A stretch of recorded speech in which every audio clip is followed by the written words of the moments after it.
Bismillahirrahmanirrahim. Assalamualaikum warahmatullahi wabarakatuh.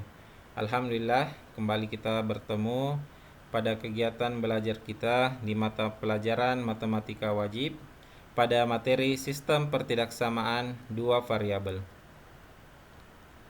Di kesempatan kali ini kita akan membahas mengenai bagaimana menggambar grafik dan menentukan himpunan penyelesaian dari sebuah pertidaksamaan kuadrat dua variabel.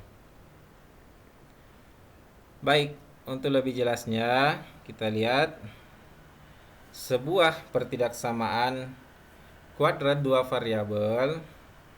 Misalnya kita ambil Y lebih besar dari AX pangkat 2 tambah BX tambah C.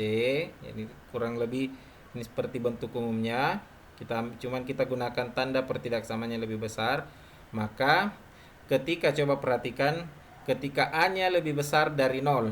Jadi perhatikan di pertidaksamaannya mana A yang lebih besar dari 0, yaitu 1, 2, 3 dan seterusnya. Ketika A-nya lebih besar dari 0, maka kurvanya itu akan terbuka ke atas. Jadi akan terbuka ke atas.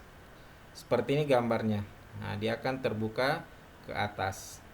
Kemudian, jika A-nya lebih kecil dari 0, yang mana lebih kecil dari 0? Negatif 1, negatif 2, 3, negatif 3, dan seterusnya. Nah, itu kurvanya akan terbuka ke bawah. Jadi kalau kita gambar, itu akan seperti ini bentuknya. Oke, bisa ya? Oke, selanjutnya. Di bagian ini juga, di bagian pertidaksamaan kuadrat dua variabel, kita tetap akan ketemu dengan istilah diskriminan. Jadi, di mana rumus diskriminan itu B pangkat 2 kurang 4 AC. Jadi, perhatikan nilai-nilai A, B, dan C itu diperoleh dari koefisien ini. Koefisien X pangkat 2 itu kita misalkan A, koefisien B kita koefisien X, saya ulangi, koefisien X kita misalkan sebagai B, dan konstan ini kita misalkan sebagai C. Nah, itulah yang kemudian kita bawa ke dalam rumus ini, rumus diskriminan B pangkat 2 kurang 4 AC. Nah, kemudian ada beberapa aturan yang terkait dengan diskriminan ini. Ketika D-nya lebih besar dari 0, ketika nilai D lebih besar dari 0, maka bisa dipastikan dia akan memotong 2 titik di sumbu X. Misalnya kita gambar, nah itu akan memotong 2 titik. Coba perhatikan di bagian ini 1, kemudian bagian ini juga 1. Jadi ada 2 titik yang akan memotong sumbu X.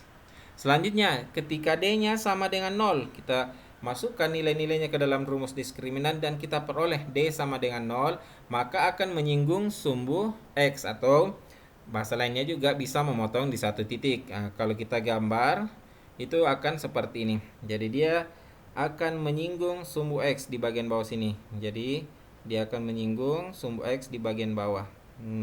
Oke, sudah ya. Oke, selanjutnya, ketika D-nya lebih kecil dari 0, maka dia tidak akan memotong sumbu X. Jadi tidak akan memotong sumbu X. Maka kurang lebih gambarnya kita buat seperti ini. Jadi dia tidak akan memotong sumbu X. Nah, ini dia gambarnya. Oke, seperti itu. Untuk kemungkinan-kemungkinan yang bisa terjadi dari sebuah gambar atau grafik pertidaksamaan kuadrat dua variabel. Selanjutnya, oke, kita lanjut lagi. Masih dengan yang bentuk sama, Y lebih besar dari AX pangkat 2 tambah BX tambah C. Kita bisa memperoleh titik puncak. Yang mana yang menjadi titik puncak? Misalnya kurvanya menghadap ke atas, terbuka ke atas, maka bagian bawah sini yang disebut titik puncak. Titik puncaknya disebut sebagai titik minimum. Nah, kemudian kalau kurvanya menghadap ke bawah, terbuka ke bawah, maka titik puncaknya berada di bagian atas. Ini disebut sebagai titik maksimumnya. Jadi setelah sampai dapat titik maksimum, kembali ke bawah. Nah, seperti itu. Lanjut. Titik puncak bisa didapat dengan rumus XP, YP, maksudnya itu titik puncak X dan titik puncak Y, diperoleh dengan rumus negatif B per 2A. Nah, ini untuk nilai XP-nya, negatif B per 2A negatif D per 4A untuk nilai YP-nya. Seperti itu. Oke, lanjut ya. Kemudian untuk sumbu simetrinya. Mana yang disebut sebagai sumbu simetri? Sumbu simetri adalah sumbu atau garis yang membagi dua kurva ini. Garis yang membagi dua, membagi sama rata kurva ini. Misalnya kita punya kurva seperti ini, maka yang menjadi titik sumbu simetrinya bagian ini, nah inilah garis yang kemudian dikatakan sebagai sumbu simetri. Garis yang tepat membagi dua kurva. Nah, ini bisa diperoleh dengan menggunakan rumus X sama dengan B per min 2A. Jadi seperti itu. Oke, selanjutnya kita bisa juga menentukan titik potong sumbu Y. Nah, yang mana disebut sebagai titik potong sumbu Y, misalnya ada grafik. Nah, di bagian inilah yang menjadi titik potong sumbu Y. Nah, titik potong sumbu Y, titik potong di bagian itu bisa ditentukan dengan menggunakan aturan 0,C. Jadi perhatikan saja pertidaksamaan linearnya, bentuk pertidaksamaan kuadratnya, saya ulangi, bentuk pertidaksamaan kuadratnya diperhatikan. Nilai C itu akan menjadi nilai Y untuk menjadi titik potongnya. Jadi dia akan memotong di titik 0,C. Jadi seperti itu. Baik, untuk lebih jelasnya mari kita lihat contoh berikut ini. Gambarlah grafik dan himpunan penyelesaian dari Y lebih kecil atau sama dengan X pangkat 2 tambah 6X tambah 8. Kemudian mari kita bahas. Pertama, buat sketsa kurva dari fungsi Y sama dengan X pangkat 2 tambah 6X tambah 8. Jadi kita buat dulu sketsa kurvanya. Dari fungsi Y sama dengan X pangkat 2 tambah 6X tambah 8. Jadi pertama kita buat garisnya dulu. Adapun sebentar tanda pertidaksamaannya nanti akan kita gunakan untuk menyelesaikan atau menentukan mana yang masuk himpunan penyelesaiannya. Jadi sebentar baru kita gunakan tanda pertidaksamaannya. Lanjut. Dari persamaan ini Y sama dengan X pangkat 2 tambah 6X tambah 8, kita peroleh A-nya sama dengan 1. Karena A-nya sama dengan 1, A-nya lebih besar dari 0, maka grafiknya, kurvanya akan terbuka ke atas.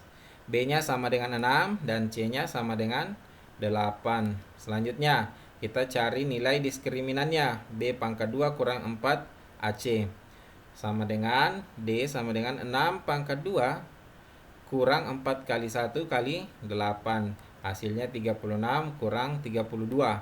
Hasilnya sama dengan 4. Nah, dari sini juga kita bisa memperoleh kesimpulan D sama dengan 4, D lebih besar dari 0, maka akan memotong di dua titik pada sumbu X-nya. Jadi saya ulangi, kurva yang akan kita buat ini akan memotong di sumbu X pada dua titik. Oke, selanjutnya di titik berapa itu? Karena kita sudah tahu bahwa akan memotong di dua titik, maka kita tentukan titik potong tersebut. Di mana saja titik-titik tersebut, titik potong pada sumbu X ini. Nah, kita peroleh dari hasil akar-akarnya. Kita cari akar-akarnya. Y sama dengan X pangkat 2 tambah 6X tambah 8. Kita buat dalam bentuk persamaan kuadrat. X pangkat 2 tambah 6X tambah 8 sama dengan 0. Selanjutnya kita cari. Ini kan sudah insya Allah semua paham ya untuk mencari akar-akar persamaan kuadrat ini. Maka kita selanjutnya kita sudah dapat X tambah 2 dikali X tambah 4 sama dengan 0. Selanjutnya X tambah 2 sama dengan 0 atau X tambah 4 sama dengan 0. Maka kita peroleh X pertamanya sama dengan negatif 2 atau X2 nya sama dengan negatif 4. Jadi inilah titik di mana dia akan memotong sumbu X. Dia akan memotong sumbu X di titik negatif 2 dan kemudian dia akan memotong sumbu X di titik negatif 4. Selanjutnya kita cari titik potongnya pada sumbu Y. Nah, ini mudah sekali. Kita sudah peroleh aturannya. Titik potong pada sumbu Y itu ditemukan dengan menggunakan aturan 0,C. Sementara C-nya kita sudah dapat sama dengan 8. Artinya titik potong pada sumbu Y sama dengan 0,8. Kemudian titik puncaknya. Titik puncaknya kita gunakan rumus XP, YP sama dengan negatif B per 2A, negatif D per 4A. Di mana kita sudah peroleh B-nya tadi sama dengan 6, kemudian A-nya sama dengan 1, D-nya juga kita sudah peroleh sama dengan 4, A-nya sama dengan 1, maka kita buat dalam bentuk seperti ini. Negatif 6 per 2 kali 1, negatif 4 per 4 dikali 1.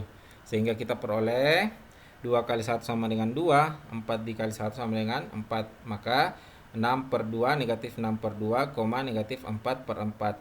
Terakhir kita dapat negatif 6 per 2 sama dengan negatif 3. Negatif 4 per 4 sama dengan negatif 1. Maka titik puncaknya adalah negatif 3, negatif 1. Baik, kita coba gambar dalam sebuah grafik kartesius. Kita buat sumbu X dan sumbu Y. Kita gambar sumbu X dan sumbu Y. Kemudian pertama kita tentukan titiknya, yaitu di titik negatif 2. Dia memotong sumbu X di negatif 2 dan di negatif 4. Oke, jadi kurang lebih seperti ini gambarnya. Kemudian untuk sumbu Y dia memotong di titik 0,8. Oke, selanjutnya titik puncaknya negatif 3, negatif 1, berarti negatif 3, negatif 1 seperti ini. Sekarang karena kita sudah dapat, sisa kita buat garisnya, kita hubungkan titik-titik ini. Maka kita hubungkan seperti ini, kurang lebih grafiknya akan jadi seperti ini. Jadi seperti inilah sketsa kurva dari fungsi Y sama dengan X pangkat 2 tambah 6X tambah 8. Kemudian karena tanda pertidaksamaannya menggunakan tanda sama dengan, maka garisnya adalah garis yang terhubung, bukan garis putus-putus. Kecuali tanda pertidaksamaannya tidak menggunakan tanda sama dengan, maka garisnya kita gunakan garis putus-putus. Adapun pada pembahasan kali ini, tanda pertidaksamaannya menggunakan tanda sama dengan, maka garisnya adalah garis yang terhubung, tidak terputus-putus. Oke, selanjutnya kita tentukan mana yang masuk sebagai daerah himpunan penyelesaiannya. Disinilah kita gunakan tanda pertidaksamaannya, yaitu Y lebih kecil atau sama dengan X pangkat 2 tambah 6X tambah 8. Kita cari apakah yang masuk himpunan penyelesaian adalah daerah di dalam kurva di bagian ini, ataukah daerah yang berada di luar kurva. Nah, seperti ini, misalnya daerah ini. Sama seperti tadi, kita gunakan titik uji saja 0,0. Kalau kita uji 0,0 dan memenuhi pertidaksamaan tersebut, artinya 0,0 ini masuk dan semua daerah yang ada di luar kurva masuk. Itu.